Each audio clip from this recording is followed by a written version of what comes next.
विधानसभा क्षेत्र के freedom fighter colony में भारतीय जनता पार्टी अभी यहाँ पर रुके हुए हैं, इसलिए आपका बहुत बहुत आभार व्यक्त करता हूँ। साथियों, मैं धन्यवाद करता हूँ आदरणीय प्रधानमंत्री जी का, राष्ट्रीय अध्यक्ष नड्डा जी का, दिल्ली प्रदेश अध्यक्ष सचदेवा जी का, कि उन्होंने मुझे छतरपुर विधानसभा से भारतीय जनता पार्टी का उम्मीदवार बनाया है। मेरी आप सभी से एक ही विनती है कि इस बार का जो चुनाव है वो दिल्ली के लिए बहुत महत्वपूर्ण चुनाव है, क्योंकि दिल्ली लगातार स्लम बनती जा रही है। दिल्ली का जो के उम्मीदवार करतार सिंह ने चुनाव प्रचार अभियान को गति दी। इस जनसभा में भाजपा के वरिष्ठ नेता और सांसद मनोज तिवारी ने भी शिरकत की और जनता को संबोधित किया। तो उससे हमारी पार्टी के नेता भी और विशेषकर हमारे क्षेत्र के तमाम मतदाता खुश हैं और इस बार मन बना चुके हैं कि यहाँ से कांग्रेस प्रत्याशी। अम्बेडकर जी की मूर्ति पे आप लोगों ने मोमबत्ती जलाई, श्रद्धांजलि दी, क्या वजह है? देखिए, आम आदमी पार्टी की दिल्ली में भी सरकार है, आम आदमी पार्टी की पंजाब में भी सरकार है, और पंजाब के अमृतसर में जिस तरीके से बाबा साहेब डॉक्टर भीमराव अम्बेडकर जी की मूर्ति के ऊपर जो अपमान करने की कोशिश करी गई है, मूर्ति को तोड़ने की कोशिश करी गई है, और आम आदमी पार्टी की सरकार ने वहाँ उनके खिलाफ कोई किसी तरह का एक्शन नहीं लिया। हम उसकी कठोर शब्दों में निंदा भी करते हैं और बाबा साहब का अपमान हम किसी हालत में भी बर्दाश्त नहीं करेंगे। और आज उसी विरोध के स्वरूप हमने बाबा साहब के मूर्ति के सामने ही यहाँ कैंडल मार्च करके यहाँ अपना विरोध किया। उन्होंने भाजपा की नीतियों और विकास कार्य पर प्रकाश डालते हुए लोगों से समर्थन मांगा। इस जनसभा में संजय झा ने भी दिल्ली चुनाव को लेकर अपनी बात रखी और भाजपा के प्रति जनता का विश्वास मजबूत करने का प्रयास किया। उन्होंने कहा कि भाजपा की सरकार ही दिल्ली में सुशासन और विकास सुनिश्चित कर सकती है। संजय झा ने अरविंद केजरीवाल और आम आदमी पार्टी पर निशाना साधते हुए आरोप लगाया, करतार सिंह तंवर जिंदाबाद, करतार सिंह तंवर जिंदाबाद, करतार सिंह तंवर। बीजेपी आगे थी, लेकिन विधानसभा में क्यों ये प्रॉब्लम होता है? तो जरूर क्योंकि हम लोग तो अनुभव कर रहे हैं बिहार से, हम लोग साथ नहीं थे। जनवरी में साथ आए हैं एनडीए के साथ, सच्चाई यही है। जनवरी में साथ आए और आज जो केंद्र में सरकार चल रही है आदरणीय प्रधानमंत्री नरेंद्र मोदी जी के नेतृत्व में, उसमें कहीं न कहीं बिहार का एक बहुत बड़ा योगदान है उस सरकार में, क्योंकि हम लोग वहां जीते उस सरकार बनाने में, और इसका फायदा बिहार को हो रहा है डबल इंजन सरकार का। चूक गए थे हम लोग, पिछले बार के बजट में बिहार को 60,000 करोड़ रुपया एक्स्ट्रा मिला, जो कि डबल इंजन की सरकार है। जो बिहार के लोग होंगे वो ज्यादा अनुभव कर रहे होंगे। मैं तो नीतीश कुमार जी के प्रतिनिधि के रूप में आपके सामने आया हूं, उन्होंने मुझे भेजा है। खास करके बिहार झारखंड के जो लोग होंगे, पूर्वांचल के लोग होंगे, वो जो गांव जाते होंगे, अपने क्षेत्र में जाते होंगे, इसी दिल्ली में बिहारी कहलाने में हम लोगों को शर्म लगता था। हम लोग तो पढ़े हैं, देखे हैं, लेकिन कितना बड़ा बिहार में काम हुआ, कैसा परसेप्शन बदला उस सारे चीज को लेकर। तो मुझे लगता है कि आज भी दिल्ली का जो सबसे बड़ा अनाउंसमेंट बीजेपी का है, जो मुझे व्यक्तिगत रूप से लगता है, जो गृह मंत्री जी ने अनाउंस किया 1700 कॉलोनी को रेगुलराइज करने का। उस 1700 कॉलोनी में रहता कौन लोग रहते हैं 1700 कॉलोनी में? किनका रेगुलराइज होगा? अगर इतना बड़ा अनाउंस, और वो केंद्र सरकार ही कर सकती है, बिना केंद्र के होगा नहीं। वो डीडीए से होगा, वो अर्बन डेवलपमेंट मिनिस्ट्री से, भारत सरकार से होगा। तो मुझे लगता है कि दिल्ली का एक बड़ा क्षेत्र आज भी डेवलपमेंट से कटा हुआ है। हम तो बिहार के गांव को देखते हैं और तुलना करते हैं दिल्ली के कॉलोनियों से। जिस टाइप का रोड, बिजली बिहार में, जो लोग बिहार पर वो करते थे, वो दिल्ली के बहुत सारे कॉलोनियों में नहीं है ये सुविधा। तो मुझे लगता है कि एक मौका आ गया 11 साल से ये आदमी, शायद देश के राजनीति में इतना बड़ा फ्रॉड इंडियन पॉलिटिक्स में किसी ने नहीं किया हो। जो भ्रष्टाचार के आंदोलन से निकला हुआ आदमी और एकदम सामने में सफेद झूठ बोल करके निकल जाता है। इसलिए मुझे लगता है कि दिल्ली के लोगों ने भी मन बना लिया है। जब लोकसभा का चुनाव हुआ, मैं 2 मिनट चर्चा इसलिए कर देता हूं कि लोकसभा के चुनाव में एक समय यह लग रहा था कि बीजेपी सही में 400 सीट लेके आएगी, कि उन्होंने दिल्ली की जनता से किए गए वादों को पूरा नहीं किया। कार्यक्रम के दौरान भारी संख्या में भाजपा कार्यकर्ता और स्थानीय लोग मौजूद रहे। करतार सिंह ने जनता को भरोसा दिलाया कि अगर उन्हें मौका मिला तो वह क्षेत्र के विकास के लिए पूरी ईमानदारी से काम करेंगे। उन्होंने स्थानीय समस्याओं को हल करने और छतरपुर विधानसभा को एक आदर्श क्षेत्र बनाने का संकल्प लिया।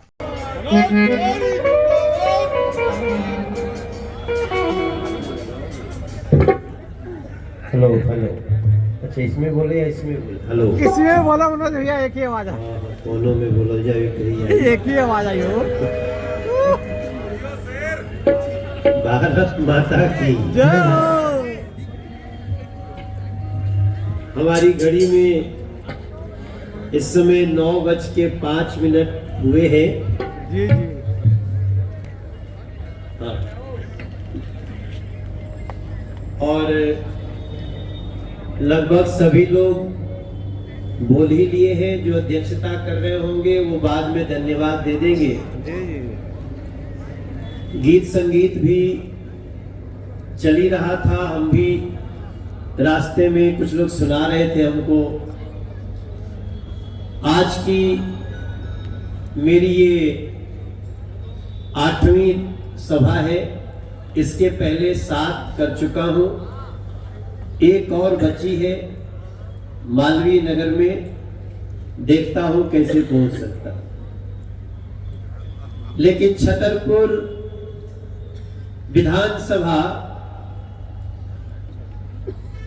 2025 के लिए ही नहीं बल्कि दिल्ली के हर चुनाव के लिए बहुत महत्वपूर्ण होती है मेरे भाई बहन।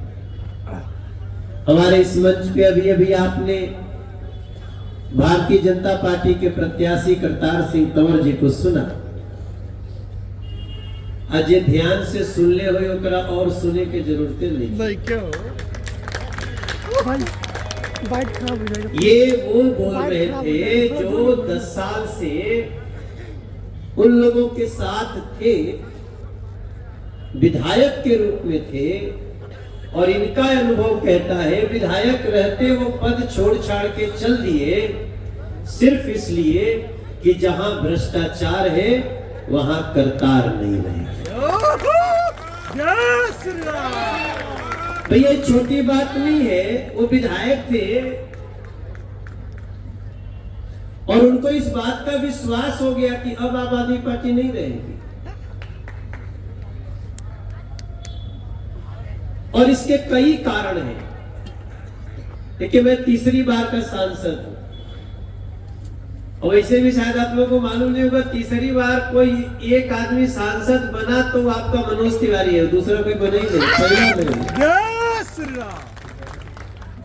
तो मैं भी 10-11 साल से दिल्ली देख रहा हूं। मैं भी तड़प रहा हूं कि दिल्ली के लोगों को न्याय कैसे मिले, दिल्ली को उसका हक कैसे मिले।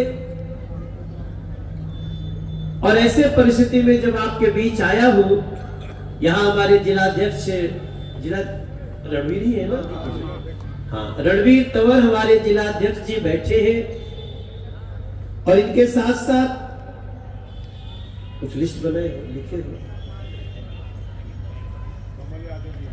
नहीं, कुछ लोग नाम से जानते हैं, कुछ लोग नहीं, ये लिखे नहीं हो तुम लोग, लिख के रखो नहीं तो एक्सीडेंट हो जाएगा ना। देखिए नाम लेना मंच पे ना बड़ा संवेदनशील विषय है। कुछ लोगों का लिए पहचान लिए और कुछ लोगों का छूट गया तो कहेंगे अच्छा बेटा चलिए अगली बार बुलाना हमको। तो ये सब चीज भैया लिख के दे दिया करो। वैसे में अब नहीं लिखे हैं तो अपने अंदाज से मतलब एक दो नाम कमल यादव जी को मैं जानता ही हूँ, और जो दोनों हमारे पार्षद जो करतार सिंह तंवर जी के साथ शामिल हो गए हैं, दोनों लोग हैं ना जी, सुंदर भी हैं और उमेद फोगाट भी है, सुंदर तंवर भी उमेद फोगाट भी, और इनके साथ साथ अभी अभी तिवारी जी आम आदमी पार्टी जब बनी थी तो पहला जो साइन करने वालों में ये भी थे, आज वो भी छोड़ दिए, फाउंडर मेंबर कहते हैं उसको जी, धर्मेंद्र तिवारी। अच्छा हम घनश्याम बोल दिए, चंद्रशेखर जी ठीक कर दिए। तो इनके साथ साथ पता चला एक बहन जी हमारे अजीत दुबे जी के मार्फत हम इनको जानते हैं, वो भी आज आ गई, किरण पांडे जी का भी स्वागत, और किरण छावड़ा जी भी आ गई हैं, ज्योति जी भी, ये अच्छा है कान में बोलते हैं सब।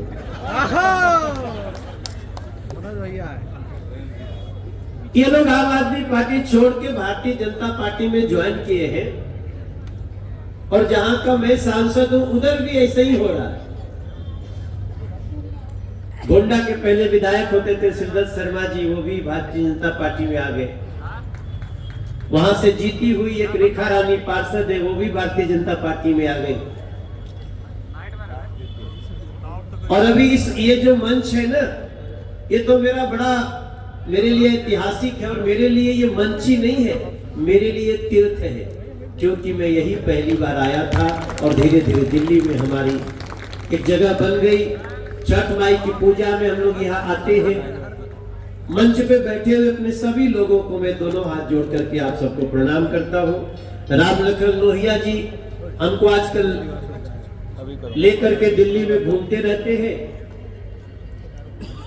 हमने इनको कहा है कि अब 2 दिन से छोड़ दिए इनको कि अब घूमना मत, अब तुम यहीं घूमना, छतरपुर में रहिएगा। ये हमारे युवा मोर्चा के महामंत्री भी रहे हैं, और सबसे बड़ी बात आपको बताएं कि हम भी इसी कॉलोनी के रहने वाले हैं।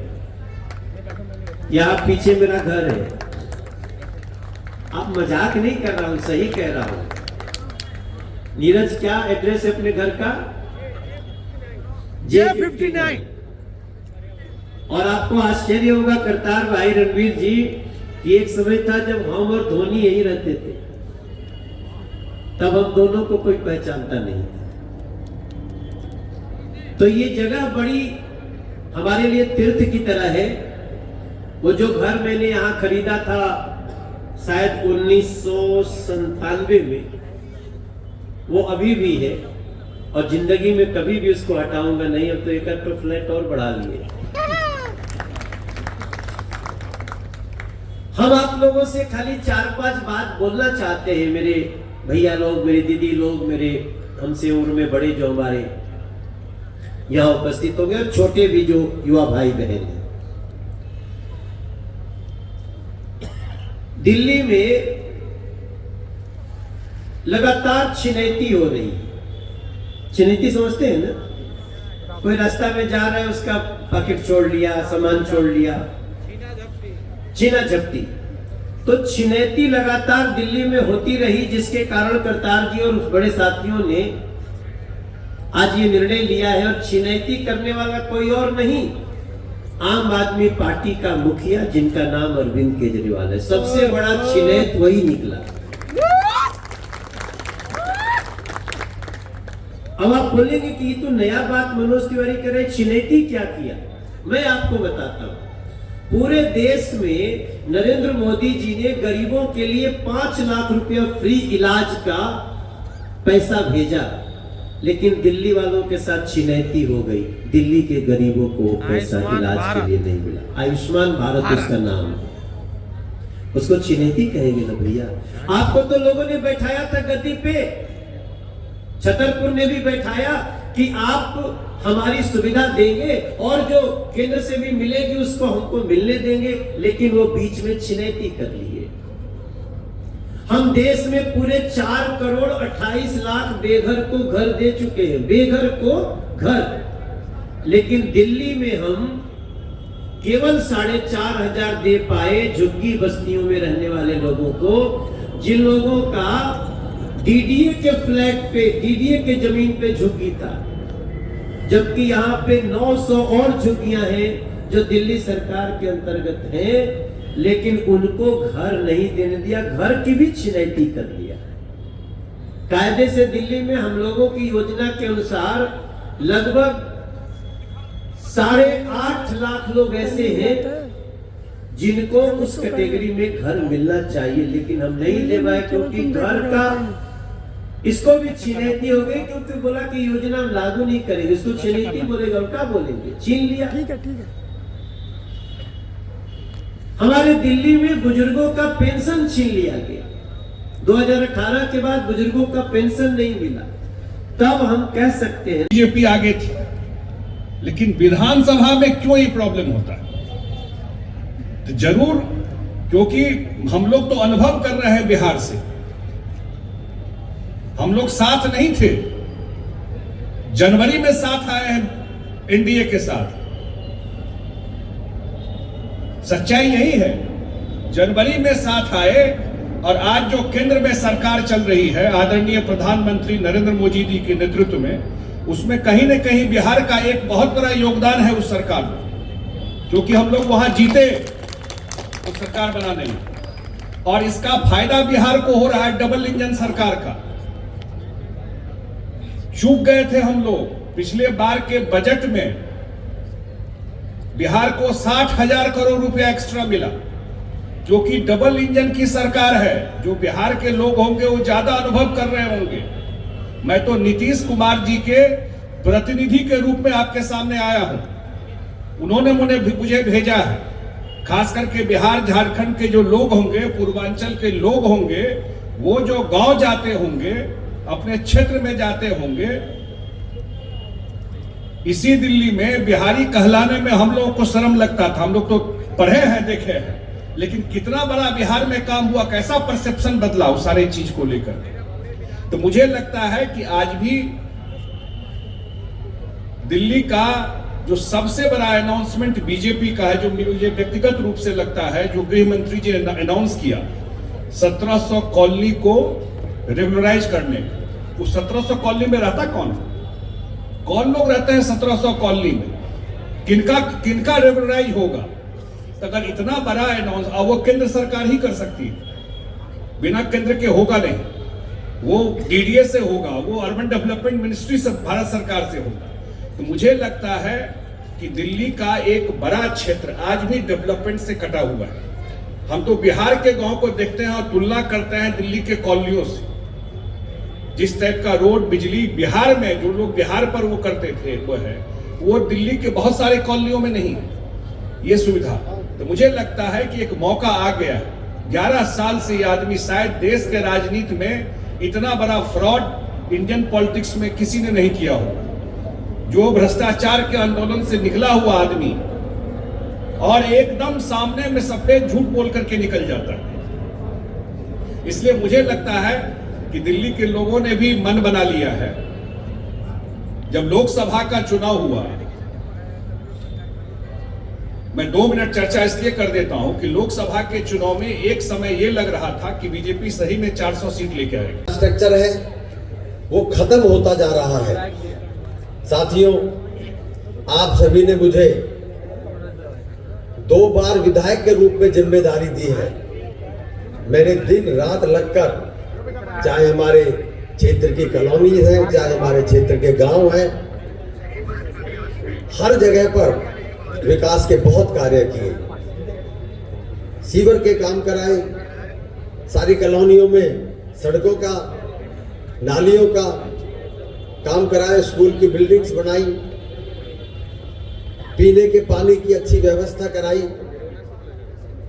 लेकिन पिछले 2 वर्ष से आप सभी को मालूम है, जो आम आदमी पार्टी घोटाले करती आ रही थी, जब वो घोटाले खुलने शुरू हुए, बहुत भारी शराब घोटाला हुआ, शीश महल का घोटाला आपके सामने है, तो मैंने और मेरे साथ जो दोनों निगम पार्षद सुंदर तंवर जी और यहां से उमेद फोगाट जी, हमने निर्णय लिया कि छतरपुर की जनता ने हमें एक ईमानदार सरकार में प्रतिनिधि चुनकर भेजा था, एक बेईमान सरकार में नहीं भेजा था। ये सरकार भ्रष्ट हो चुकी है, अब हमें इस सरकार में नहीं रहना। साथियों, हम तीनों ने और बहुत सारे हमारे संगठन के पदाधिकारियों ने आम आदमी पार्टी छोड़कर भारतीय जनता पार्टी की सदस्यता ली। साथियों, आज हमें गर्व है कि हम संसार की जो सबसे बड़ी राजनीतिक और लोकतांत्रिक पार्टी है भारतीय जनता पार्टी, आज हम उसके सदस्य हैं। साथियों, आप आज मनोज तिवारी जी को सुनने के लिए आए हैं और करीब 2.5-3 घंटे से यहां पर बैठे हुए हैं। मैं बहुत ज्यादा समय नहीं लूंगा, मैं संक्षिप्त में आपसे कुछ बातें कहना चाहता हूं। छतरपुर विधानसभा के ऐसे बहुत सारे प्रोजेक्ट हैं जो आम आदमी पार्टी की सरकार रहते हुए जमीन पर नहीं हो पाए, कार्यान्वित नहीं हो पाए, और अगर गलती से यहां से आम आदमी पार्टी जीत गई छतरपुर से, तो फिर कभी भी वो काम आगे नहीं होंगे। साथियों, छतरपुर में आज पानी की कमी है क्योंकि छतरपुर की आबादी लगातार बढ़ती जा रही है। डेवलपिंग विधानसभा है हमारी। पिछले कई वर्षों से एक प्रोजेक्ट जैसे सोनिया विहार का वाटर ट्रीटमेंट प्लांट है, वो 100 MGD का है। छतरपुर का 80 MGD का प्रपोज्ड है, प्रस्तावित है। और ये केंद्र सरकार, उत्तर प्रदेश सरकार और दिल्ली सरकार तीनों के साथ मिलकर होगा और कम से कम 5,000 करोड़ रुपए की इस पे लागत आएगी। साथियों, ये प्रोजेक्ट बनने के बाद छतरपुर विधानसभा में एक घर में फिल्टर्ड सप्लाई जाएगी पानी की, एक घर को स्वच्छ पानी मिलेगा और साथ में पूरी दक्षिणी दिल्ली की 10-12 विधानसभाओं को पानी मिलेगा। ये प्रोजेक्ट तभी संभव है जब दिल्ली में डबल इंजन की सरकार होगी, क्योंकि इसमें 3 सरकारें मिलकर काम करेंगी। हमारा जो मांडी रोड है वो कई सालों से लंबित है, उसमें 1000 करोड़ से ऊपर का खर्चा आएगा। अभी हमारी जो यूनिवर्सिटी रुकी पड़ी है, सिंगापुर यूनिवर्सिटी, वो भी तभी संभव है जब दिल्ली में डबल इंजन की सरकार बनेगी। हमारा डिग्री कॉलेज एक बनना है छतरपुर विधानसभा में, जिसके लिए जमीन भी अलॉट हो चुकी है। साथियों, वो भी तभी संभव है जब यहां से भारतीय जनता पार्टी चुनाव जीतेगी।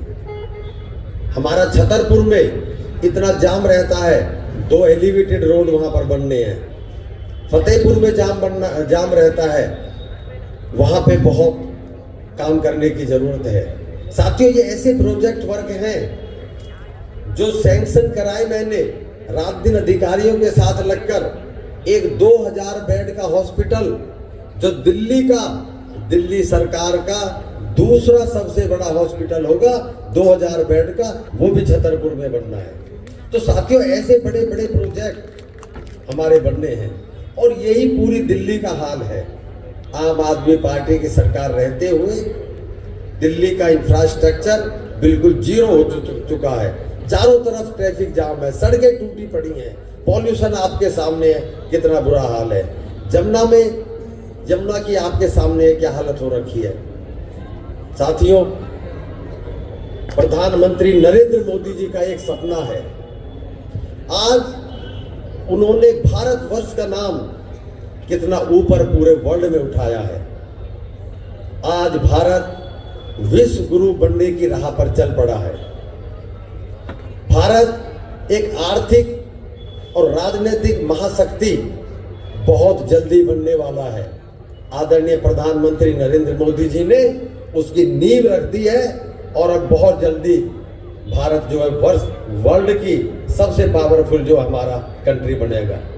साथियों, प्रधानमंत्री जी का एक सपना है कि वो दिल्ली को वर्ल्ड की सबसे सुंदर राजधानी बनाना चाहते हैं। जिस तरह से आज पूरा देश डेवलप हो रहा है, आज उत्तर प्रदेश डेवलप हो रहा है, हरियाणा डेवलप हो रहा है, महाराष्ट्र डेवलप हो रहा है, हिमाचल हो रहा है, बिहार हो रहा है, चारों तरफ देखिए आप दिल्ली से बाहर जाते हैं किस तरह के हाईवेज और किस तरह से हमारा देश जो है विकसित होने की राह पर चल रहा है। और ये संभव एक ही व्यक्ति की वजह से संभव है और वो हमारे प्रधानमंत्री आदरणीय नरेंद्र मोदी जी। साथियों, जो मोदी जी का एक सपना है कि दिल्ली संसार की सबसे अच्छी राजधानी बने, वो कब संभव है? जब दिल्ली में भारतीय जनता पार्टी की डबल इंजन की सरकार बनेगी। क्योंकि ये केंद्र के काम नहीं है, ये दिल्ली की राज्य सरकार के काम है। और आज जो दिल्ली में राज्य सरकार है वो सुबह से शाम तक लड़ाई झगड़े करती है। एक ही बात रहती है कि हमें मोदी जी नहीं करने दे रहे, हमें भाजपा नहीं करने देती, हमें एलजी नहीं करने देता। अगर गलती से वो सरकार बन गई तो दिल्ली स्लम बनेगी और फिर 5 वर्ष आप यही बात सुनते रहोगे। तो आप ऐसी दिल्ली तो नहीं चाहते, आप दिल्ली को स्लम बनाना तो नहीं चाहते। तो मेरी आपसे विनती है, मोदी जी के सपने को साकार करने के लिए, दिल्ली को वर्ल्ड की सबसे सुंदर राजधानी बनाने के लिए छतरपुर विधानसभा से भारतीय जनता पार्टी को जिताकर भेजें, जिससे कि हमारे सारे ये प्रोजेक्ट पूरे हों और हमारी राजधानी बहुत अच्छी राजधानी, हमारी जो है विकसित राजधानी हमारी बने। साथियों, इन्हीं शब्दों के साथ मैं आपका बहुत बहुत धन्यवाद करता हूं, क्योंकि जिन्हें आज सुनने के लिए आप यहाँ आए, मैं तो हमेशा प्रचार में रात दिन आपके ही बीच में हूं। नरेंद्र मोदी जिंदाबाद, जिंदाबाद, नरेंद्र मोदी जिंदाबाद, भारतीय जनता पार्टी जिंदाबाद, भारतीय जनता पार्टी जिंदाबाद। भारत माता की जय श्री राम, जय श्री राम। बहुत बहुत धन्यवाद। साउंड बंद।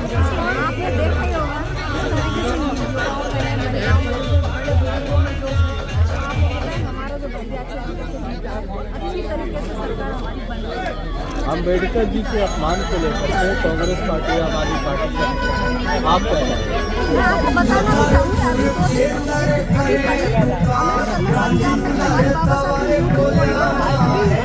प्रदेश में उनका मतलब एक तरीके से गुस्सा, एक तरीके से मैं कहूँ कि बहुत ज़्यादा उन्होंने हमारे बाबा साहब का अपमान किया। तो उनकी मानसिकता हमको झलक रही है कि हमारे बाबा साहब को कितना मान रहे।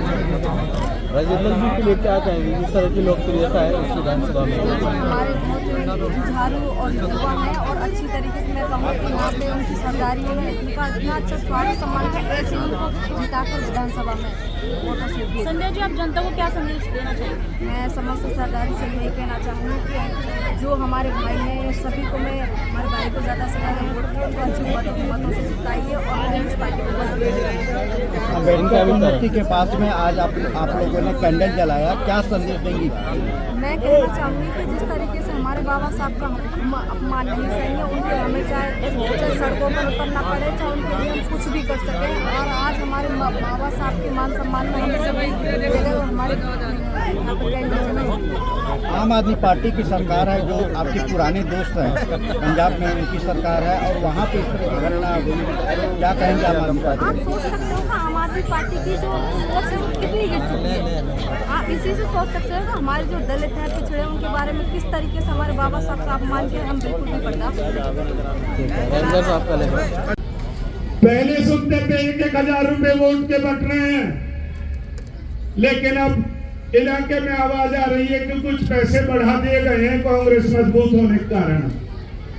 अब 2,000 रुपए शायद बोल रहे हैं, ये 5,000 भी दें तब भी ये मैं अपने सीनियर नेताओं को आपकी तरफ से यह आश्वासन देता हूं, यह विश्वास दिलाता हूं कि इस गरीब बस्ती में शांति कॉलोनी हो, बाबू संभव कैम्प हो, भीम बस्ती हो, जवाहर कॉलोनी हो या संजय कॉलोनी हो, इन्होंने पूरी तरह मन बना लिया है, ये कांग्रेस को जिताने जा रहे हैं।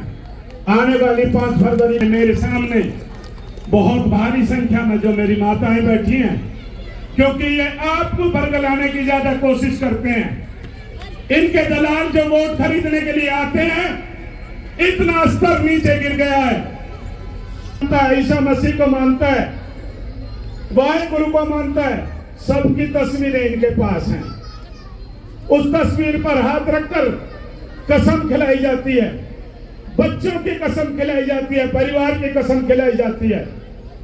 और शर्म की बात है, हमारे संविधान के निर्माता बाबा साहब भीमराव अंबेडकर जी की शपथ दिलाई जाती है। मैं आपसे हाथ जोड़कर ये विनती करता हूं, अगर कोई ऐसी मजबूरी आ भी जाए और कोई आपको कसम खाकर पैसे दे, तो आप भगवान की कसम खा लेना। भगवान का कुछ नहीं बिगड़ने वाला, इनसे भगवान देख रहे ऊपर बैठ के। और किसी की कसम खा लेना, और अगर आपसे कुछ भी ना बने तो अपने इस भाई महेश कंवर की कसम खा लेना। मैं एंटीबायोटिक हूं, मेरा कुछ नहीं बिगड़ने वाला कसम। आपसे मेरी ये हाथ जोड़ करके विनती है कि इन छोटे छोटे बच्चों की कसम कतई मत खाना। ये निर्दयी लोग हैं, इन्हें आपकी कसम आपके बच्चों से कुछ समय आपके बीच में आते हैं, सिर्फ पैसे से वोट खरीद के विधायक बनना चाहते हैं। ये लोकतंत्र में नहीं चलेगा। समय हमेशा एक जैसा नहीं होता। कांग्रेस का समय जब खराब था तब था, आज कांग्रेस पूरी तरह से लड़ाई में जिंदी होकर के आप लोगों की वजह से खड़ी है। मैं धन्यवाद करना चाहता हूं गरीब दलितों का। दूसरे उम्मीदवार के रूप में एक मेरे भाई जो यहां आपके निशान पर अपने भाई राजेंद्र कंवर को अपना समर्थन देना, अपना आशीर्वाद देना है। इतनी भारी संख्या में मैं आयोजन समिति से शिकायत भी करूंगा कि आपको कुर्सियों का इंतजाम ज्यादा करना चाहिए था। तो वो ये अच्छी चौक समझी जाती है जिसमें कुर्सियां कम पड़ जाएं। बहुत सी सभाएं मैंने देखी है मंच से, हमारे निगम पार्षद एक दिन बोल रहे थे कि पीछे कुर्सियां खाली पड़ी हैं, खुद ही बोल रहे थे पीछे कुर्सियां खाली पड़ी हैं। कितने शर्म की बात है। इन वोटों से जेब पर रखने सिर्फ आपको खरीदने का काम करते हैं। और इस चुनाव में आपको किसी भी तरह, किसी भी कीमत पर, बगैर किसी डर के, बगैर किसी भय के आपको कांग्रेस को वोट करना है। इन्हीं शब्दों के साथ आपका बहुत बहुत धन्यवाद। जय हिंद, जय भारत, जय बाबा भीमराव अम्बेडकर जी। मैं हरिलाल प्रधान जी से निवेदन करूंगा कि वो भी मंच पर आके अपना स्थान ग्रहण करें, और किशन पाल जी भी अगर यहाँ आंगन में, प्रांगण में आ गए तो वो भी मैं जोगिंदर अवाना जी से निवेदन करूंगा कि वो मंच पर आकर संबोधित करें।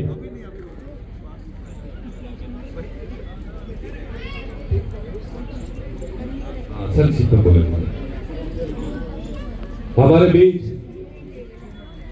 चानौला गांव से आए हुए असलूम खान जी से रिक्वेस्ट करूंगा कि अपनी टीम के साथ आए हुए मंच पर आए। असलूम खान जी, अब मैं रिक्वेस्ट करूंगा हमारे बीच में हमारे पूर्व पार्षद रहे मीर सिंह जी से कि वो आए, हम सबको संबोधित करें। जोरदार तालियों से स्वागत करेंगे मीर सिंह जी। मैं समस्त मंचासीन नेताओं से भी ये विनती करता हूँ, ये निवेदन करता हूँ कि मैंने एक कार्यक्रम भाटी माइंस में भी रखा हुआ है। आप सब वहां भी मुझे दर्शन दें। भगवान ने चाहे आपकी बैटरी चार्ज हो जाएगी, एक बार भाटी माइंस तक जरूर आने का कष्ट करें। आदरणीय मीर सिंह जी, छतर सिंह जी, वेदपाल जी, चौहान साहब, होरीलाल जी, रोशनलाल जी और साथियों,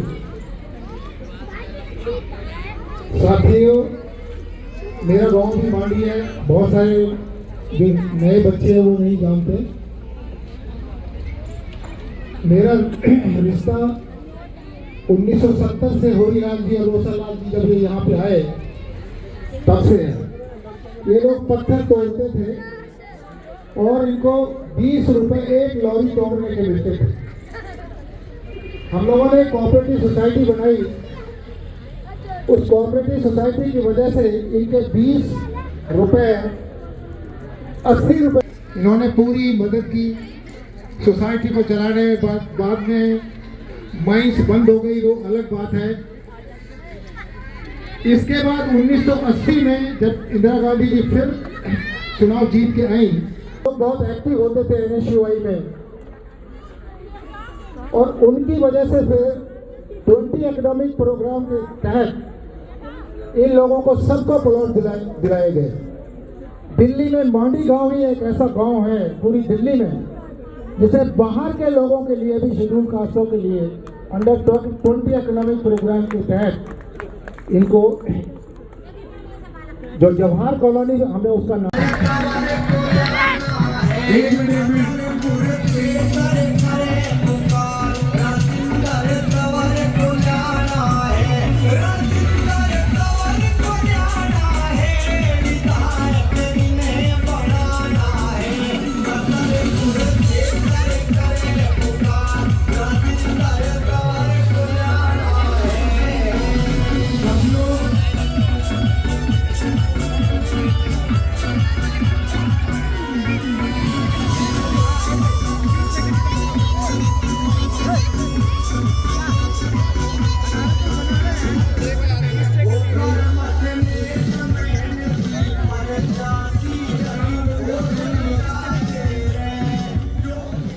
ये बीच वाले साथी बैठ गए और मैं अपनी बात कह रहा था।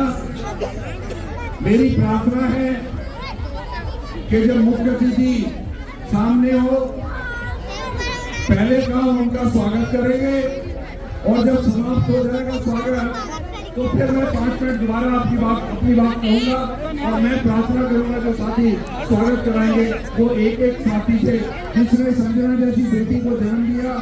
और धन्य आपका समाज जिन्होंने ऐसी बेटी राजस्थान में जो चुनाव जीत के आई है।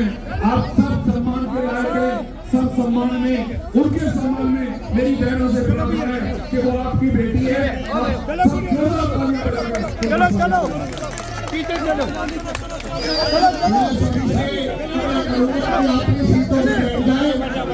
और आप इतनी इंतजार कर रहे थे, वो इंतजार समाप्त हो चुका है। हाथों की प्रार्थना है आप सभी आराम से बैठे।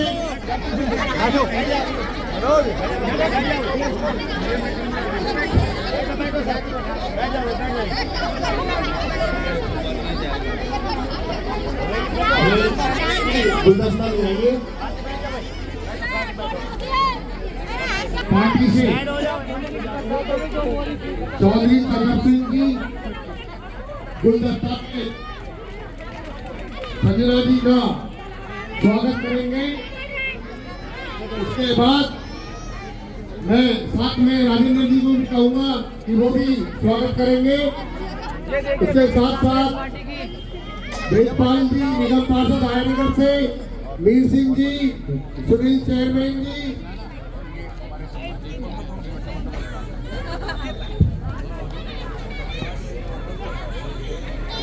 वेदपाल जी और मीर सिंह जी स्वागत करेंगे।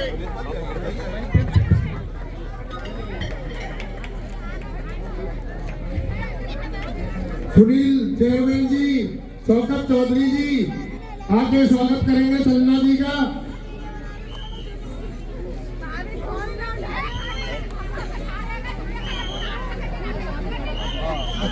सांसद पूर्व सांसद हमारे रमेश कुमार जी, डॉक्टर महेंद्र चौहान जी, वीरेंद्र शर्मा जी, चंदन जाटव जी,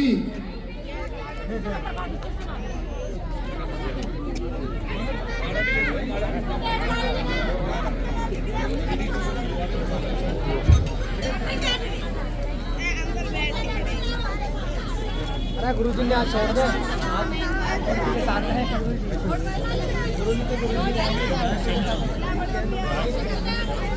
जनता कह रही है इंतजार खत्म। शैली चौधरी जी का भी स्वागत करेंगे, विधायक हैं वो, हरियाणा से विधायक हैं शैली चौधरी जी, उनका भी स्वागत करेंगे। राजेंद्र तंवर जी कर रहे हैं और हमारे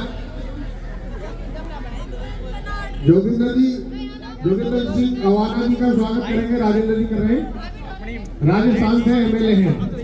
मैं शांति कॉलोनी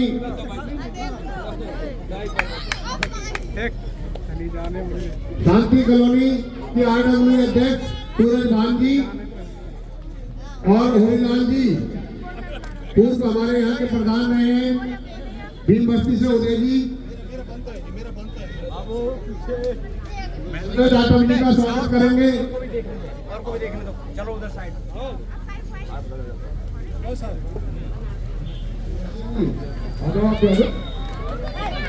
राजेश प्रधान जवाहर कॉलोनी से,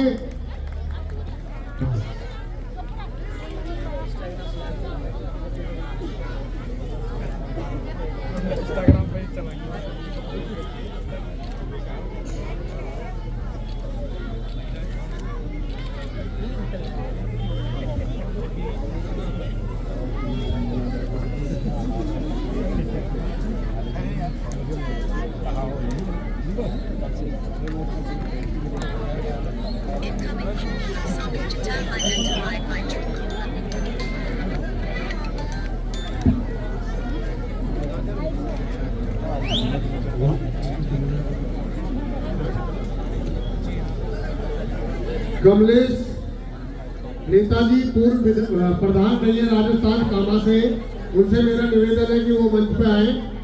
राजबाला सूरज भान जी, उनसे निवेदन है वो भी मंच पे आए। और वीरो बुआ आरती बर्फी जवाहर कॉलोनी से, सुनीता नेताजी, पूनम गौरी शंकर जी, कारी सावित्री जी और मछला और रूबीना बापू कॉलोनी से अलीम जी की वाइफ है। इन सभी से मैं निवेदन करता हूँ कि आके संजना जी का स्वागत कीजिए, जल्दी जल्दी आए क्योंकि बहुत लेट हो रहा है प्रोग्राम। जो मैंने नाम बोले हैं